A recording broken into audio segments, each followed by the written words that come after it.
Mogul Motivation, educating and empowering entrepreneurs 1 week at a time, presented by True Stories Media. And I am your host, Antoine Twiz Taylor. Good morning, ladies and gentlemen. Thank you for tuning in to another episode of Mogul Motivation. I'm happy that you are here. If this is your first time listening, this podcast is for the aspiring entrepreneur who is trying to get over that hump. This podcast is for anybody who has a dream and wants to aspire higher and elevate to success. I am happy this week to be sitting down for the Monday conversation with Quintin Cole. He is the co-founder of the Vice District Brewery in Chicago, Illinois. It's the only black-owned brewery in the entire state of Illinois. Quintin, how are you doing today? I'm doing very well, Antoine. How about yourself? I'm doing great. Thank you for sitting down with us this week. Quintin, let's get right into it. At what point did you decide to become an entrepreneur? I would say I hit the bug very early on, just from watching my grandfather. He was a gentleman who always had he had I would call it a side hustle. He did concrete work, and so all his life he would always take on additional jobs, and he had his own little sort of cold concrete company. So I felt like it was imperative at some point that I had my opportunity to have my own business. So basically, you had to create your own source of income. You had that drive to do that. Well, I always feel like at some point in time you never have your eggs in one basket. My very first job that I had coming out of college as a physical therapist, I was handed a pink slip. We were all doing our jobs and we were all doing a great job, and the company had just decided one day that they were going to fold, and that's a very unfortunate position to be in, to not have any control over your own financial freedom. So absolutely, being able to have something else to rely on, I think is very important in every situation. But yeah, having the ability to control your own financial status is one of the main reasons why I really want to go into having my own business. Perfect. So you have a partner. So is you and your partner. At what point did you guys meet, and what made you two decide to open up a brewery of all things? Not a lounge, not a club, but a brewery. What tell us about that. So Curtis and I, my business partner, we met a few years back in a snowstorm. Actually, we happened to live on the same street. Mm-hmm. At the time, he was living on the street, and I was remodeling a home, getting ready to move onto the block, and it was the snow beginning of I think 2011 or 2010. Yeah, when Lakeshore Drive was piled up. Yeah, it was 20 inches of snow, and in the city was on lockdown. And I happened to go check on their home, and I ended up getting stuck on the block. And a bunch of neighbors tried to come dig me out, and Curtis was one of those individuals, and we happened to meet and realize that we owned a home across one another. Shortly thereafter, when I finally moved into the home, I realized that he actually liked craft beer, and I had an affinity for craft beer. And we went from drinking craft beer to dabbling into home brewing. Okay. And the home brewing turned into an obsession. We from a hobby to an obsession, it really got out of control. But what we were doing we were having our own kind of little speakeasy in our basements. He had a setup where he had a kegerator. He had 4 beers on tap. I had 3 beers on tap in my refrigerator in the basement. And we were just sharing recipes, and we would have a lot of just friendly discussions. Friends would come by. And it became this whole kind of just informal, but, almost like our little just go-to place. Yeah. And the idea of the brewery kind of really just spun off because we were visiting a lot of breweries, and what we were noticing that in this culture, this whole craft culture, there was a lot of conversation that was taking place.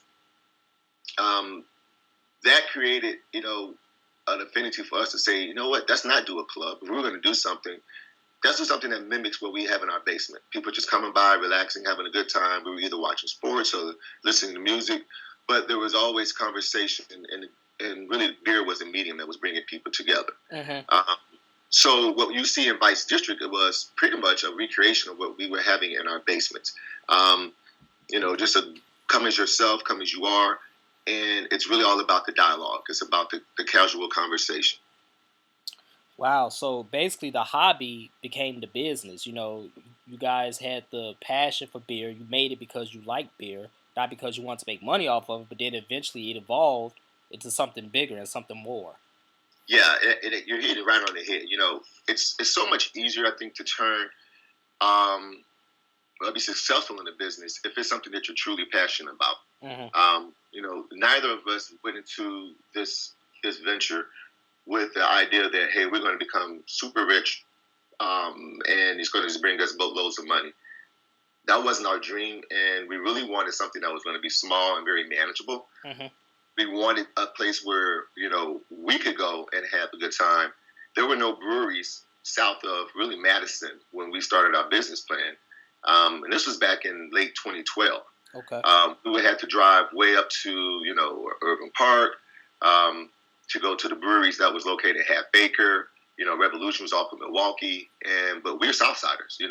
At that point in time, you know, ride shares didn't exist, so there's no Uber, there's no Lyft. Yeah. Taxis didn't really want to take you that far. They definitely didn't want to come back to the South Side if you were trying to catch something up that way. Mm-hmm. So, while we enjoyed that culture and enjoyed going to visit these breweries, it's a long drive coming back after you've been drinking and come back. And so we figured let's do something on the South Side, and let's bring this same type of culture to people who don't want to venture that far north. And the South Loop kind of was really like our kind of happy medium. We Mm-hmm. really wanted something that was going to be successful. And at that time, craft beer wasn't as popular, in the black community. Just to be honest with you, there were people who were dabbling in it, but it really hadn't taken off like it was more mainstream. So we really wanted to be able to introduce, this type of this vibe and this whole, the brewery feel to the South Side. Absolutely. And I noticed that you guys are BYOF, bring your own food. Why was that? Why is that? Well, for many reasons, but the most particular one, we just tried to stay in our own lane. Mm-hmm. We were pretty adept at making beer, but running a business, it requires a lot of time and a lot of attention. Running a restaurant, you're having food now. You're dealing about Whole nother beast. all the different variables of really running a restaurant, Mm-hmm. and that was just a lot more that we really want to chew on. Quite honestly, we still are maintaining our our full time jobs. Part of the requirement for getting our business loan was that we fully guaranteed the loan. We had a great business plan. We had a great product. Mm-hmm. We had a great location. But the reality was the lending institutions looked at us and said, neither of you have any background in brewing. Curtis is an attorney. I'm a physical therapist. And while we were very successful in our own professional careers, this was a new venture. And so one of the things that, anyone who wants to become an entrepreneur, especially when you're taking on money, there are some sometimes stipulations that you need to abide to. Mm-hmm. To be able to obtain those funds. And one of those stipulations that we keep our full-time jobs in order to turn our passion into a reality. Yeah.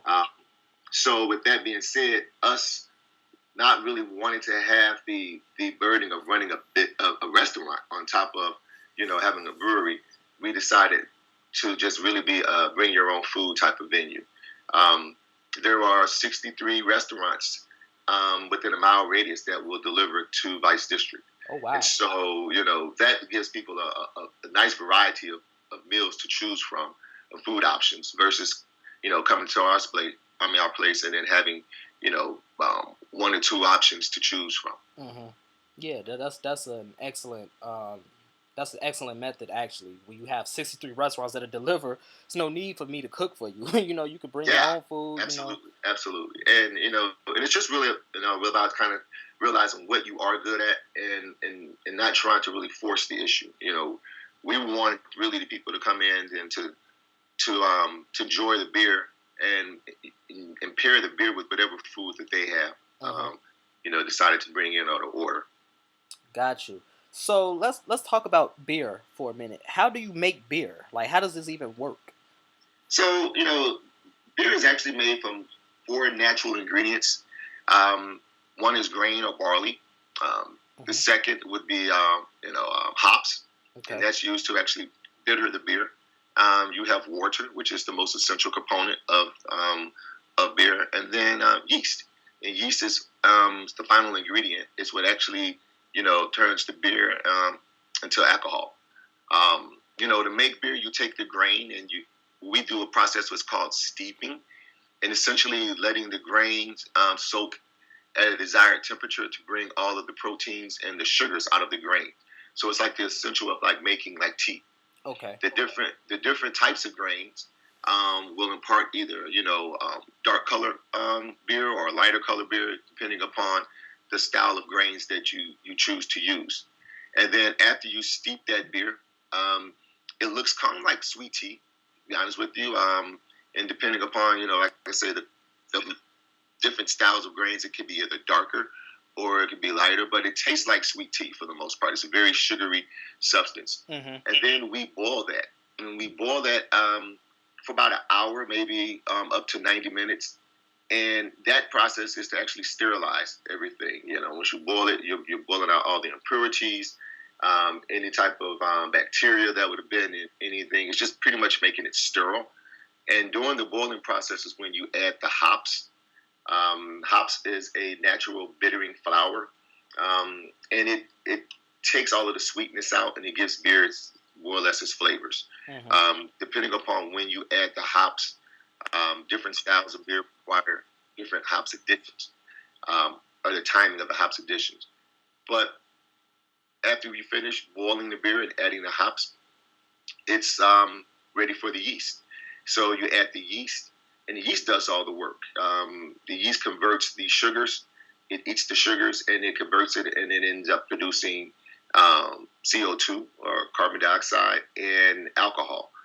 That process takes anywhere between 2 to 3 weeks as the beer is what we call fermenting. Okay.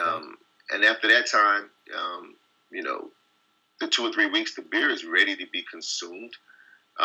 We chill the beer down to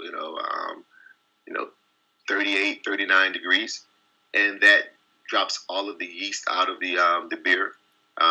So the beer comes out to be like more clear in its presentation. Yeah. Our beers are not filtered, so everything is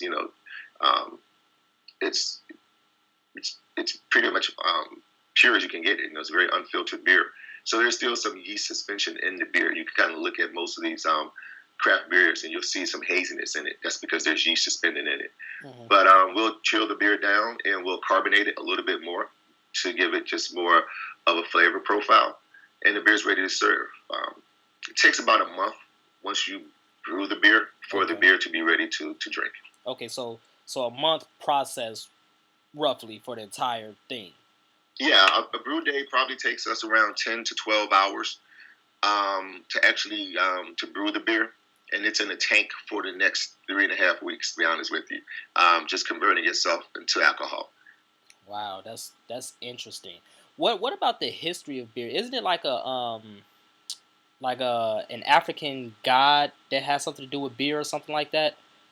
Yeah, so beer's been around for the longest amount of time. You have to understand that water used to be very unsafe to drink, and still is in many parts of the world, finding clean drinking water. Yeah. So, they would use alcohol, whether it was wine or ale, as a way to drink water that, the alcohol will kill any type of bacteria or viruses or things that will reside in water. Mm-hmm. Nkasi is actually the African goddess of beer. And so, you're tracing these roots back to very early times. And it was actually the women who would make the beer. So your early brewers were women. They were the ones who would prepare the meals, and they would make the ales. And that's still prevalent in a lot of cultures, especially indigenous cultures, where the women are actually the ones that make the beer. Mm. Wow, that's food for thought right there. So every beer at Vice District is your guys' own recipe, correct? Yes. So every beer that you would taste that's ours. Now, we do serve a few guest taps. Okay. But every beer that is ours is our own original recipe. And beer styles are very prevalent, which means that you could take an IPA, the India Pale Ale, is a particular style of beer, and everyone can make their own IPA. It's just like making like a pound cake. You could add your own different style or different specific things to it to make it taste a certain way. But it's your own unique recipe at that point in time. So all of our beers are, would say, something that either we had perfected during our homebrewing days, or something that we're still experimenting with now. Having a tasting room allows us the ability to play around with beers, to make new flavors, make new styles. We have what we call a kitchen sink series at Vice District, and what we'll do is we'll take some of the leftover ingredients from previous brews, and then we'll just throw them all together and make up a beer. Ingenuity. And it always rotates. So, we call it the kitchen sink series, and it's just pretty much a way for us to keep from just having a lot of waste and throwing things away. So it's like the same thing you would do at your refrigerator. You look and say, well, what ingredients do I have left over? Yeah. And I'll make a meal real quick with all these leftovers. That's our kitchen sink series beer. But yeah, everything that you would taste at Vice is one of our own recipes. What are your most popular beers at Vice District? Right now, actually the most popular beer is the Pleasure Trip. It's a blind ale. It's what we call pretty much our gateway beer. It's a very light in presentation and very easy to drink. When people come in and they ask us, hey, I'm not really a craft beer person, or I'm just getting into beer, what's something that you recommend? We always recommend the Pleasure Trip, and it's consistently has been our best-selling beer since we've opened up. We have a black IPA that's very popular. It's called Habitual. And then we also, IPAs or India Pale Ales tend to be the most popular styles still in beer. Right now, I think our IPA is Initiation. And then that's I love the Initiation. On for the season, and we'll be bringing on what's called Bad Intentions. It's another style of IPA. So we rotate our IPAs pretty much every season. So we have a fall IPA, we have a summer IPA, we have a spring IPA, just to keep things fresh on the rotation list. Interesting. And I'm glad that you mentioned the Initiation. That's actually my favorite beer at Vice District. What's your favorite beer that you make? My favorite, I think, is the Everly. Everly is an English pale ale. The style is actually called the Extra Special Bitter. It's not bitter at all. It's just a style name. But it has a very unique flavor profile where it's not very bitter at all. You can taste a lot of these. It's an English style ale, so we use UK or United Kingdom grain and hops, and it just has a really balanced flavor profile. You get notes of bread and like toasted grains that it goes well with a lot of different food types to me, and it's something that I can just pretty much drink all the time. Perfect. So let's talk about the name of Vice District and the interesting names that you guys name your beers. Initiation, Bad Intentions, things like that. Tell us about the meaning behind Vice District and your beers. Yeah, so the name actually, Vice District, originated because our location right now in the South Loop, we were doing some research as we were trying to figure out where we wanted to have the brewery. And once we settled on the South Loop, trying to come up with the name, we started doing more research about the South Loop. And we found out that at the turn of the century, it was actually one of the city's red light districts. Wow. What Vice districts. Essentially, the city had several Vice districts. Chinatown was a Vice district. What is now the South Loop was called the Levy Vice District. What's currently the Pilsen area was called the Cheyenne Vice District. So there was pretty much designated red light districts. And this is pretty much after the Great Fire, and we had a lot of workers coming to town to rebuild the city. So the elected officials didn't want to have saloons and bars and traditional neighborhoods. So they just had these entertainment districts. And so once we realized that history and realized how much the South Loop has turned over the years, right now it's one of the fastest growing neighborhoods in the city. I think the 2010 census, it was the fastest growing neighborhood. It grew over 75%. So you have this brand new neighborhoods, pretty much really gentrified, and it's all now high-rise condos and apartments. People really didn't know the history of the neighborhood. So once we did the research and realized that, hey, this was an entertainment district, it was the Vice District. We played off of that name. And all of our beer names, for the most part, have something to associate with either, a vice or some type of, habit. So Everly is actually named after a famous brothel, the Everly Sisters. If you were to Google the Everly Sisters, it'll bring up, two sisters who were, from Oklahoma, but they settled in Chicago, and they had a high-end brothel that was located off of 21st and Dearborn.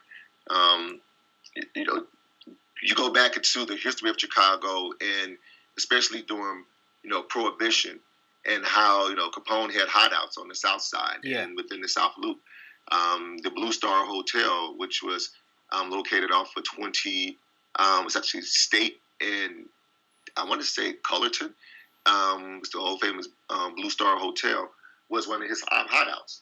So, it just had a very deep history, that South Loop, with how alcohol and entertainment played into the South Side and the city of Chicago as a whole. And so we kind of just played off of that name. We used the badge because, that area was so troublesome that they actually came up with the Vice Commission. Because regular police were on the take, judges were on the take, elected officials on the take, and they needed to come up with a special police or a task force, to really break that area up. Wow. That whole Levy Vice District thrived until really 1910, and the city formed the Vice Commission to kind of just shut that area down. So I love the fact that you guys are subliminally giving a lot of Chicago history in your business. Your business name, your business product names. It's Chicago history all around what you guys are doing with your business. I love that. Yeah, and you really didn't.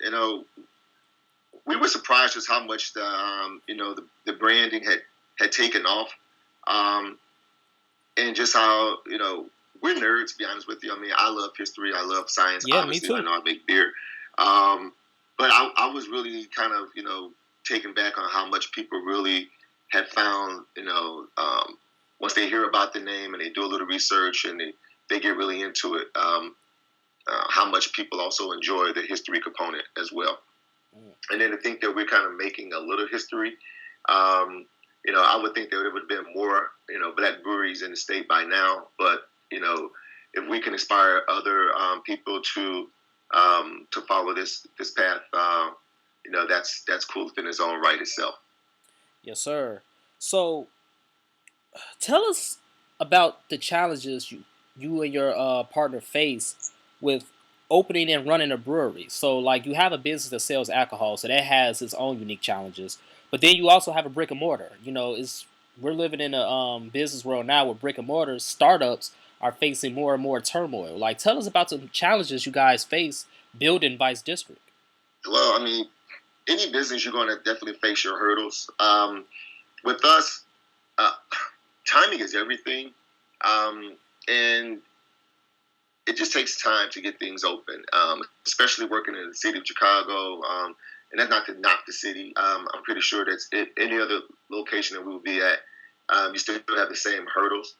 But, the process of actually securing a location, getting a lease, and then getting the funding to support your dreams, and then getting the project done on time, it's really critical because you eat through a lot of cash while you're trying to get things built out. City workers don't really care about that. You have a timeline, and being able to open up and clear your hurdles, just have a plan is really what it boils down to. It took us really about 2.5 years to open up after we had finish our business plan and pretty much almost secured funding Wow. For the project. And a lot of that was just waiting on, permits to be approved, applying for, your federal licenses and your state licenses, getting inspections to come in. You have to wait for the feds to come in. You have to wait for the state to come in. You have to wait for the city to come in. Of course. To look at the premise. And it's just, that's very taxing on you at times. I tell people, just be prepared for delays. And if you're prepared for delays, you have an advantage. If you're really tight on your budget, really consider, how much you really want to invest on a brick and mortar, or how challenging that brick and mortar can be. The harder part was, definitely getting the doors open. But once you have the doors open, now how do you keep people coming inside your establishment? As popular as Vice has been, I always like to see when the place is packed, because the reality is it's expensive to run a business. You got payroll, you got insurances, you got workers' comp. The state wants its share of money. The city wants its share of money. And so, everyone's coming in and wants to get paid for the revenue that you're generating. And in ComEd, people's gas, they all want to make, they all want that money from you. And so, you have to keep things very, fresh to keep people coming through your doors, or your business will go under. And it's just the reality is a lot of businesses, particularly within the restaurant and food industry, will go under very quickly. And so, that's one of the reasons, like I said, we didn't bother to bring on food, because, restaurants go under very, very fast. But then I think the survival rate for restaurants is less than 20%, which is, that's pretty steep. But being able to expect hurdles and face challenges is one of the most difficult parts about, running a business. Knowing your strengths as a business owner. Sometimes you need to bring other people in to handle things that you're not strong at. Yeah.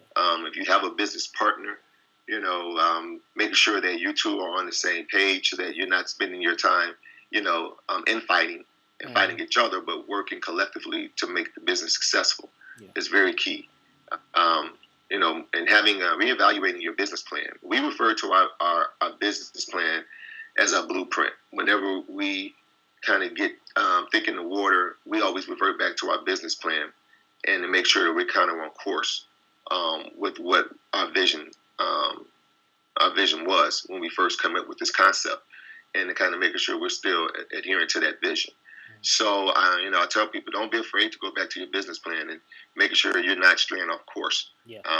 Particularly if you have investors, because they want, eventually a return on their investment. And just making sure you're kind of staying the path. And then sometimes you may need to reevaluate your business plan, and you may need to tweak it just because the industry may change, or whatever you feel that you're in may dictate that you need to modify your plan. So being aware of what's happening around you and within the industry to make sure you're fresh and you're not getting left behind. So what I gathered from that is you're basically saying you have to have patience. You have to have humility. Put your ego aside. Understand that you're not gonna know everything. You're not gonna be the smartest person in the room all the time. And just don't be afraid to evolve that business plan, because that business plan is always gonna evolve. It's always gonna change, because times change. Absolutely. Yeah. So with that being said, where do you see Vice District in 10, 15 years from now? Well, right now we're on the tail end of finishing our production facility. That's going to be in the village of Homewood, Illinois. Okay. In the south suburbs. That location will allow us to put Vice District beers in cans and go into retail. Perfect. So we're excited about this new phase of our business. Right now you can only find our product in our tasting room on Michigan Avenue. And that's a smaller location. We really, went into this with small aspirations. We wanted a place that people can come and hang out and to mimic what we had going on in our basement.